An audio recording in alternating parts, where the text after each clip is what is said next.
సచ్చిన చేప కన్నా రేటు ఉంది. లేదా 150 200 సచ్చిన రొయ్య కన్నా, లేదా ఎండిన చేపకు రేటు, సచ్చిన చేపకు రేటు, సచ్చిన రొయ్యకు రేటు. నువ్వు చచ్చేవాడన్నా కొంటాడా? 5 రూపాయలకు కొంటాడా?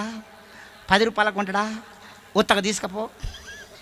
ఒక్క మాటతో చెప్పాలంటే నువ్వు చచ్చినా నేను చచ్చినా చచ్చినాక దున్నపోతు తోలన్న దేనికన్నా పనిచేస్తుంది. చేయదా? దున్నపోతు తోలన్నా చెప్పరే.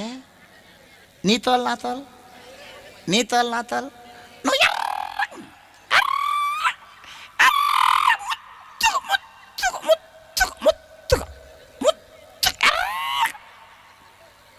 కొంచెమంది కొంచెం ఎర్రగుంటే కొంచెం అందంగా ఉంటే ఆగారు, కట్లపాలాగా తిరుగుతూ ఉంటారు అర్థం కాడ.